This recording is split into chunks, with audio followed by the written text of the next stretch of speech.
Goebbels ఎవరో మీకు తెలుసు కదా. హిట్లర్ నిరంకుశ పాలనను సైతం జనరంజక పాలనగా అబద్ధాలు ప్రచారం చేసిన దుర్మార్గుడు. ఇప్పుడు ఆ గోబెల్స్ ను సైతం మించిపోయింది రేవంత్ రెడ్డి సర్కార్. అష్టావక్ర పాలన, అష్టదరిద్రపు కూతలతో అన్ని రంగాల్లో అట్టర్ ఫ్లాప్ అయినా మా పాలనే సూపర్ అని బుకాయిస్తుంది. తన పాపాల నలుపును సైతం తెల్లని తెలుపు అని అడ్డగోలు వాదన చేస్తుంది. ఈ అబద్ధాల ప్రచార పర్వంలో నయా అంకమే ఉద్యోగులకు దగ. ఉద్యోగులకు ఇవ్వాల్సిన 9,000 కోట్ల బకాయిలను ఇవ్వకుండా ఉల్టా వాళ్ళ పిఎఫ్ డబ్బుల్లోంచి 3,000 కోట్లు వాడుకుంది రేవంత్ సర్కార్. అంటే సర్కారు ఉద్యోగులకు పెండింగ్ పెట్టింది 12,000 కోట్ల రూపాయలు. అందులోంచి మెడికల్ బిల్లుల కోసం 180 కోట్లు మాత్రమే విడుదల చేసింది. అంటే కేవలం 1.5% మాత్రమే ఇచ్చింది. ఇంకా ఇవ్వాల్సింది 98.5%. మొత్తంగా 11,800 కోట్లకు పైమాటే. అంటే సముద్రంలో కాకిరెట్టంత అన్నమాట. ఈ మాత్రం దానికే ప్రచారం మాత్రం ఊదరగొడుతుంది. ఉద్యోగులను ఉద్ధరించినట్లు తెగ బిల్డప్ ఇస్తుంది. అయితే నిజం నిప్పు లాంటిది కదా, దాచేయాలి అని చూస్తే కాల్చి బూడిద చేసేస్తుంది. ఇప్పుడు అదే జరిగింది. రేవంత్ రెడ్డి సర్కార్ ప్రచార గారడి తుస్సుమంది. లెక్కలతో సహా ఉద్యోగ సంఘాలు, ప్రతిపక్షాలు నిలదీస్తుంటే ముఖం ఎక్కడ పెట్టుకోవాలో తెలియక తలపట్టుకుంటున్నాడు రేవంత్ రెడ్డి.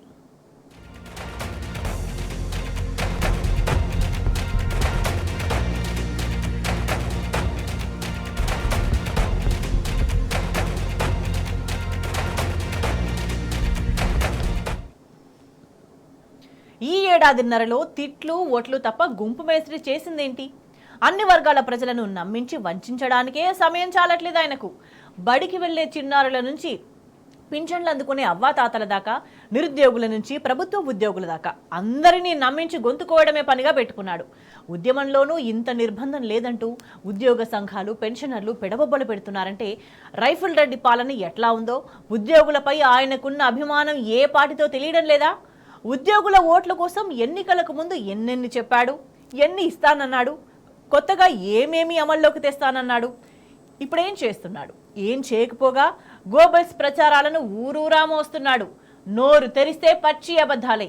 ఈ కోతల రాయుడి మాటలు నమ్మి పీఠమెక్కించిన పాపానికి ఎన్ని అనుభవించాలో అన్నీ అనుభవిస్తున్నామంటున్నారు తెలంగాణ ఉద్యోగ సంఘాలు. పెన్షనర్లు పెడుతున్న ఆర్తనాదాలను ఆన్సర్ చేయరా అని కూడా క్వశ్చన్ చేస్తున్నారు.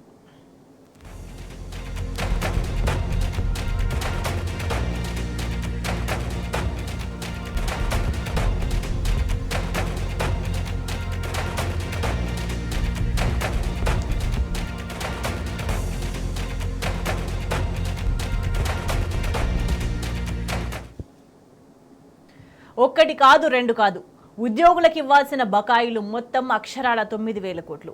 అంతా కాకపోయినా సగం ముప్పావైనా ఇవ్వడానికి ఆయనకు ఎందుకు చేతులు వస్తలేవు? సొంతంగా తన జేబులో నుంచి ఇస్తున్నట్లు ఆ బిల్డప్లు ఎందుకు? ఖజానా నిండుకుందని కేకులు పెట్టడం ఏంటి? కంటి తుడుపు చర్యగా మెడికల్ బిల్లులు చెల్లించి ఏదో ఉద్ధరిస్తున్నట్లు ఆ ప్రగల్భాలు ఎందుకు?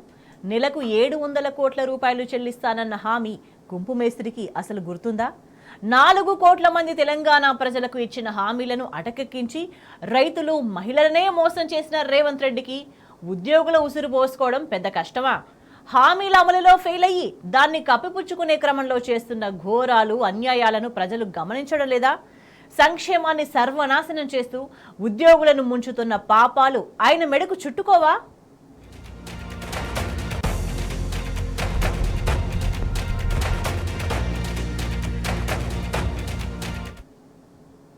అసలు IRDAలతో పాటు PRC అమలు విషయంలో రేవంత్ ఎందుకింతగా విషం కక్కుతున్నాడు?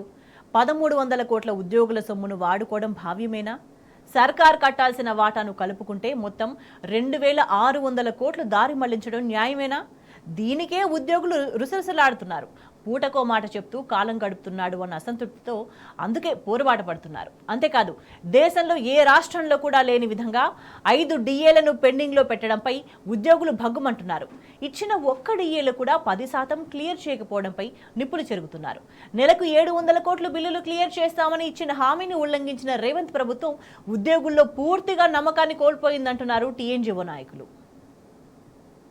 సమస్యలు పరిష్కరించాలని ప్రభుత్వ ఉద్యోగుల సంఘాలు చేసాం వాళ్ళ సమావేశం పెండింగ్లో ఉన్న సమస్యలు వెంటనే పరిష్కరించాలని కోరుతున్నారు. ఇదే అంశానికి సంబంధించి మనతో పాటు మాట్లాడడానికి జేఏసీ నేత మారం జగదీశ్వర్ గారు వారితో మాట్లాడారు. సార్, ప్రధానంగా మీ సమస్యలు ఏంటి? చాలా సమస్యలు ఉన్నాయి. అలా DL పెండింగ్ ఉన్నాయి, పెండింగ్ బిల్స్ ఉన్నాయి. అలాగే హెల్త్ కార్డు సమస్య, అన్ని డిపార్ట్మెంట్లో చిన్న చిన్న సమస్యలు ఉన్నాయి. ప్రభుత్వం దృష్టికి తీసుకెళ్ళాం. దాదాపు 8,000 నుంచి 9,000 పెండింగ్ బిల్స్ ఉన్నాయి. ఆ బిల్స్ కూడా మేము కొట్టుబడినప్పుడు మొన్న జేఏసీలో సమావేశమై ఒక ఆలోచన ప్రకటించగానే అన్ని సమస్యలు పరిష్కరిస్తున్నారు. ఓవైపు పెన్షనర్లు బెనిఫిట్స్ అందాక ఇబ్బందులు పడుతున్నారు. ప్రభుత్వం ఏమో వెంటనే చెల్లిస్తున్నామని చెప్తుంది. మరి దానిపై ఉద్యోగులు నిరసన వ్యక్తం చేసిన రోజులు ఉన్నాయి. మరి దానిపై ఏమంటారు? వాళ్ళు రావడానికి ఈ పథకాలన్నీ తీసుకొని ఎక్కువ పథకాలు ఇవ్వడం వల్ల ఇలా ఇబ్బందికరంగా మారడం. మరి ఎవరైనా చూసిరంటే మళ్ళీ ఉద్యోగులే ఆపుతారు. ఇలా మన మా ఉద్యోగులు చిన్న జీతం వచ్చారు. మన వాళ్ళ జీతం మంచుకుంటేనే వాళ్ళ ఇంటి కుటుంబం మంచుకుంటేనే వాళ్ళకి ఇలా ప్రభుత్వం దగ్గర ఎక్కువ పని చేయవలసి వస్తుంది. ఓవైపు ఉద్యోగులకు వైద్యం సరిగా అందడం లేదు, హాస్పిటల్ బిల్స్ రావడం లేదు అంటున్నారు. మరి దానిపై మాకు ఉచితం అవసరం లేదు, మా కాంట్రిబ్యూషన్ ఉంటుంది. మీ కాంట్రిబ్యూషన్ మా కాంట్రిబ్యూషన్ ఇద్దరు కలిసి ఇలా ప్రభుత్వ వైద్యం ఇవ్వాల్సిన బాధ్యత ఇలా ప్రభుత్వాలపై ఉన్నది. దాదాపు 400 కోట్లు ప్రభుత్వం, 400 కోట్లు మా ఉద్యోగులు ఇస్తే 800 కోట్లతో ఒక ట్రస్ట్ని ఏర్పడేసి ఆ ట్రస్ట్ కూడా ఇలా పైసలు ఎక్కడ పోతున్నాయి ఏందో చూడవలసిన బాధ్యత. ఏం చేస్తున్నారంటే మా ఉద్యోగుల షేర్ను ఇలా వాడుకుంటున్నారు, తర్వాత ప్రభుత్వం ఇచ్చేటప్పుడు ఇస్తలేరు. అందుకే ఇలా చాలా కార్పొరేట్ హాస్పిటల్ కూడా ప్రభుత్వం ఇలా పెండింగ్ ఉన్నాయి. మీరు ఆ డిపార్ట్మెంట్లో రివ్యూ చేయండి, ఆ సమస్యలు తెలుసుకోండి. మరి ఇలా సమస్యలు తెలుసుకోకుండా ఇలా ఉద్యోగుల మీద ఇలా హాస్టల్ వెల్ఫేర్లో మరి వాళ్ళకు చాలిచాలని అమౌంట్ ఇచ్చేసి అలా వాళ్ళను ఇబ్బంది పనిచేస్తున్నారు. అది పంచాయత్ సెక్రటరీలకు అదే పరిస్థితి ఉన్నది. గతంలో ఎన్నికల హామీలో సిపిఎస్ విధానం రద్దు చేస్తామని ఇప్పుడు మాట తెప్పారు కాంగ్రెస్ ప్రభుత్వం. మరి దానిపైన మీరు? ఇది ఎన్నికల హామీ లెక్కనే మా సిపిఎస్ ఉంది. 2004 నుంచి చూస్తున్నాం. అప్పుడేమో సిపిఎస్ వాళ్ళు లేకుండదు. మేము అప్పుడు ఎవ్వరు మాట్లాడినప్పుడు ఈ సిపిఎస్ ఉద్యోగులకు కూడా తెలియదు. అప్పుడు మేము జంతర్ మంతర్ దగ్గర ధర్నా చేసినాం. ధర్నా చేసి ప్రతి సంవత్సరం ఒకరోజు సార్వత్రిక సమ్మె కూడా చేసినాం, కొట్లాడినాం. ప్రభుత్వాలు వీళ్ళ వాళ్ళ ఉండదు, ప్రభుత్వాలు అన్నీ ఒకటే. దాంతో పాటు మరో ఉద్యోగ సంఘాల నేత ముజీబ్ గారు ఉన్నారు. సార్, ఉద్యోగులకు చిన్న చిన్న సమస్యలు చూపెట్టి సస్పెన్షన్ గురి చేస్తున్నారు. వారి సమస్యలు చాలా ఉన్నాయి. మరి వాళ్ళ సమస్యలు ఎలా తీర్చాలనుకుంటున్నారు?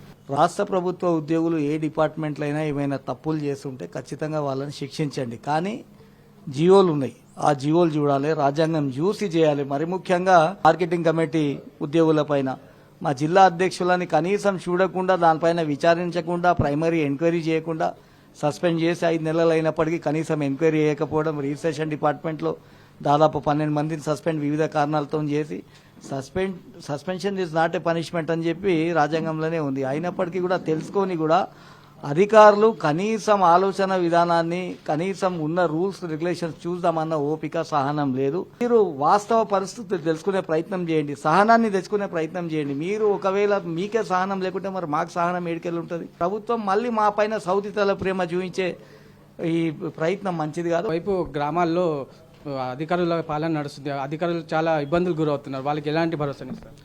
ఇప్పుడు ఖచ్చితంగా రాష్ట్ర అధ్యక్షుల సమావేశం ద్వారా అనేక సమావేశాలలో చెప్పడం జరిగింది. సంబంధిత ఆర్థిక పరిస్థితుల్లో ఆర్థిక వనరులు సమకూర్చినప్పుడే స్పెషల్ అధికారులు ఎవరైనా మా ఉద్యోగులు ఆ సంబంధిత పంచాయతీలో పనిచేసే అవకాశం ఉంటుంది. నిధులు ఇవ్వకుండా మీరు కార్యకలాపాలు చేయండి, లేదంటే మీకు సస్పెన్షన్ చేస్తాం, మీకు ట్రాన్స్ఫర్ చేస్తామని భయప్రాంతులను కూడా గురి చేస్తున్నారు. కొంతమంది ఉద్యోగులు సూసైడ్ చేసుకునే ప్రయత్నం కూడా చేసిండ్రు. వారికి కూడా భరోసా కల్పిస్తున్నాం. సంబంధిత మంత్రిని కూడా రేపు ఎల్లుండి కలిసి ఆల్రెడీ ఆ ప్రిన్సిపల్ సెక్రటరీ గారికి వినతి పత్రం ఇచ్చినాం, వారు స్పందించారు. మంత్రి గారికి కూడా వినతి పత్రం ఇచ్చి ఉద్యోగులను ఎక్కడ కూడా హరాస్మెంట్ చేసే ప్రయత్నం చేయవద్దని మాత్రం ఖచ్చితంగా ఖడాఖండిగా చెప్తామని విజ్ఞప్తి చేస్తాను. రైట్, ప్రభుత్వం వెంటనే స్పందించి ఉద్యోగుల సమస్యలు పరిష్కరించాలని కోరుతున్నారు. ఉద్యోగులు తాము కోరుతున్నది గుంతమ్మ కోరికలు కాదు, తన చిన్న చిన్న సమస్యలు ఉన్నాయి, పెండింగ్ సమస్యలు ఉన్నాయి, వాటిని పరిష్కరించాలని కోరుతున్నారు. వీడియో జర్నలిస్ట్ తిరుపతితో యాసర్ టీ న్యూస్, హైదరాబాద్. ఈ కాంగ్రెస్ సర్కార్కు కనీసమైన కనికరం ఉందా? ప్రజలకు సంక్షేమ పథకాలు ఇస్తున్నట్లే పెండింగ్ బిల్లులను ఎందుకు మంజూరు చేయట్లేదు? ప్రతిపక్షంలో ఉన్నప్పుడు ఒక మాట, అధికారంలో ఉన్నప్పుడు మరో మాట. సీఎం స్థాయిలో ఉండి కూడా అట్లా మాట్లాడడం కరెక్టేనా? ఖజానాకు జ్వరం వచ్చింది, పత్యం చేయాలి అంటూ అడ్డగోలుగా మాట్లాడిన రేవంత్ పైన పైత్యాలు ఒక్క ఉద్యోగులకే వర్తిస్తాయా? ముఖ్యమంత్రి, మంత్రులు, బ్యూరోక్రాట్లకు ఆ నీతి సూత్రం వర్తించదా? తెలంగాణ ఉద్యోగులు అంటే అడ్డమీది కూలీలా? ప్రతిదానికి అడుక్కోవాలా? చేసిన పనికి జీతం ఇవ్వాలని వేడుకోవాలా?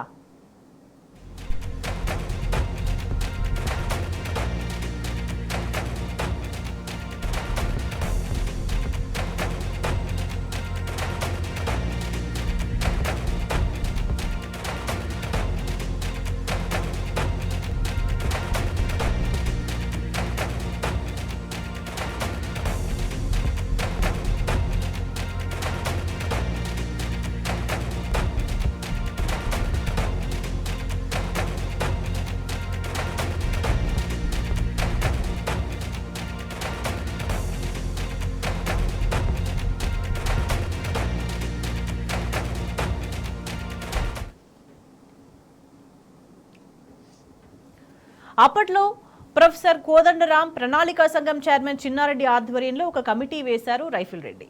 ఆ ఉద్యోగుల సమస్యలు తెలుసుకొని ప్రభుత్వానికి నివేదిస్తారు అని సీఎం హోదాలో రేవంత్ రెడ్డి చెప్పడంతో ఎంప్లాయీస్ అంతా కూడా ఊపిరి పీల్చుకున్నారు. ఇది చెప్పి దాదాపు 10 నెలలవుతుంది. అప్పటి నుంచి ఒక్క అడుగు కూడా ముందుకు పడలేదు. ఆ పురోగతి లేకపోగా ఉద్యోగుల సమస్యలపై స్పందిస్తున్న తీరు వాళ్ళ ఆత్మగౌరవాన్ని దెబ్బతీసేలా లేదా? ప్రభుత్వం దగ్గర డబ్బు లేదు, నన్ను కోసుకుని తింటారా అంటూ ప్రజల నుంచి ఉద్యోగులను వేరు చేసే విధంగా వ్యాఖ్యానించడం దారుణం కాదా?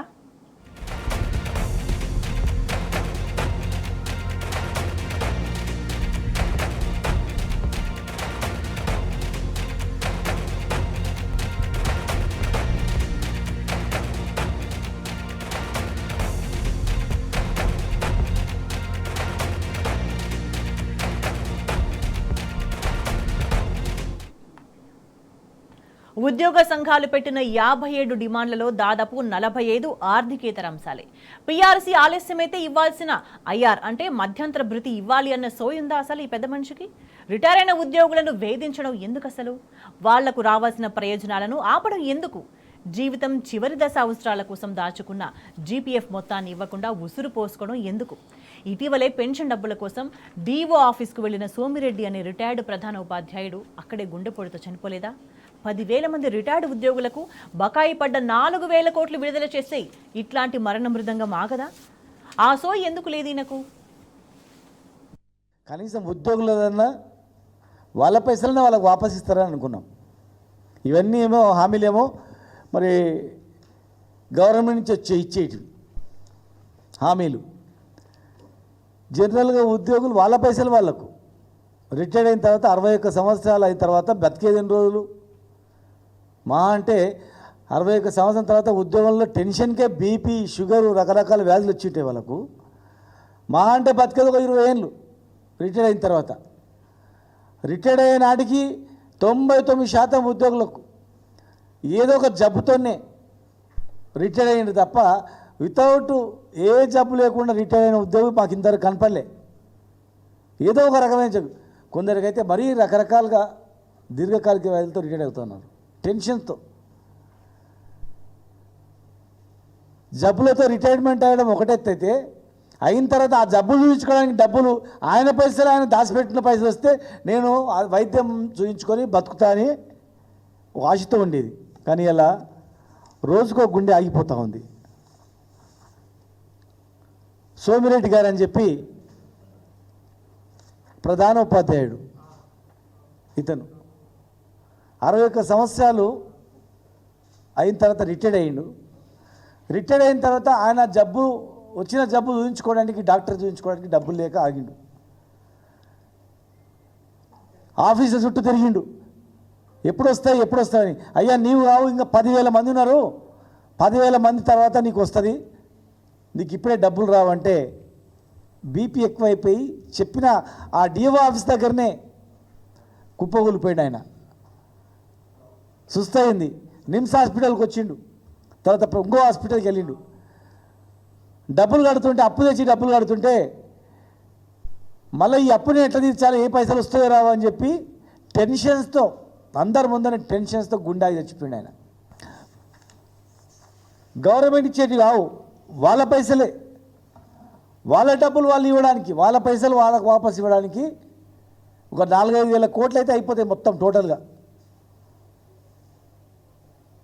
వాళ్ళ డబ్బులు వాళ్ళకి ఇవ్వడానికి ఇవ్వకుండా రిటైర్డ్ అయిన 10,000 మందిని చంపుతూ ఉన్నారు. ఏ ఉద్యోగి ఇట్లా గుండాగి చచ్చిపోయినా అది ప్రభుత్వ హత్యగానే మేము భావిస్తాం, గుర్తుపెట్టుకోండి. హాస్పిటళ్ళల్లో వైద్యానికి డబ్బులు కావాలి, హెల్త్ కార్డ్స్ అంటే అది అట్లే డబ్బులు కావాలి. ఇవాళ రేపు పైసల గురించి కన్న తల్లిదండ్రులే, కన్న పిల్లలే ఎంత వేధిస్తారో పేపర్లు చూస్తున్నాం, ఏ రకంగా సంఘటనలు జరుగుతున్నాయో. ఆయన బతుకుతామంటే బతకలేని పరిస్థితి. ఇలా 10,000 కుటుంబాలు 35-40 సంవత్సరాలు ప్రభుత్వంలో ఉద్యోగం చేసి ప్రభుత్వాలను నడిపి కష్టపడి ఇలా రోగాలతో రిటైర్డ్ అయిపోయి ఆ రోగాల డబ్బులు లేక చనిపోయే సందర్భాలు ఉన్నాయి. ఎలక్షన్ మేనిఫెస్టోలో సిపిఎస్ రద్దు చేస్తామని చెప్పారు, చాలా ఇచ్చిన హామీలు. అందులో ప్రధానమైనది ఓల్డ్ పెన్షన్ విధానం తెస్తామన్నారు. ఓల్డ్ పెన్షన్ విధానం తెస్తామంటే ఆ ఉద్యోగులు 2.5 లక్షల కుటుంబాలు ఓట్లు వేసిండ్రు. సరే ఈ ప్రభుత్వం పాత పెన్షన్ విధానం తెస్తా అంటుంది 6 నెలలని, తేలేదు. సరే తేలేదు, ఏదో అడ్డంకులు చెప్తారు, ఓకే. మరి వాళ్ళు దాచిపెట్టిన పైసలు ఎక్కడో అవుతున్నాయి. మరి ప్రభుత్వము ఉద్యోగుల జీతాలు వాడుకొని ఇప్పటి వరకు 1,300 కోట్ల రూపాయలు వాడుకున్నారు. నెలకు 100 కోట్ల చొప్పున లెక్క పెట్టుకుంటే కూడా తక్కువ 1,300-1,500 కోట్ల రూపాయలు వాడిండ్రు. ఇన్ని కోట్ల రూపాయలు 1,300 కోట్ల రూపాయలు మీరు వాడుకొని వాళ్ళ భవిష్యత్తు ఏం కావాలా? కాంగ్రెస్ నాయకులకు నిష్ఠూరంగా అనిపించినా నిజం మాట్లాడుకోవాలి. తెలంగాణ తొలి ముఖ్యమంత్రి కేసీఆర్ తన పాలనలో 2 PRCలు 73% ఫిట్మెంట్ ఇచ్చి ఎంప్లాయీస్ను సంతృప్తిపరిచింది వాస్తవం కాదా? కాంట్రాక్ట్ అవుట్సోర్సింగ్ ఉద్యోగులకు కూడా ఫిట్మెంట్ ఇవ్వడం వంటి చర్యలు తీసుకోవడం ఉద్యోగుల పట్ల కేసీఆర్ తన గౌరవాన్ని చాటుకోలేదా?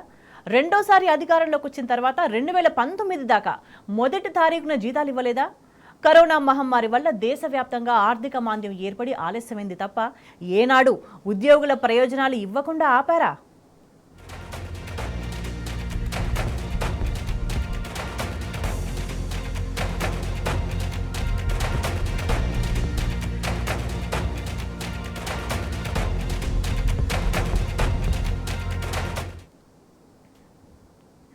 ప్రభుత్వ ప్రైవేటు ఉద్యోగుల సంక్షేమంపై కాంగ్రెస్ పార్టీ ప్రత్యేక మేనిఫెస్టో రూపొందించింది.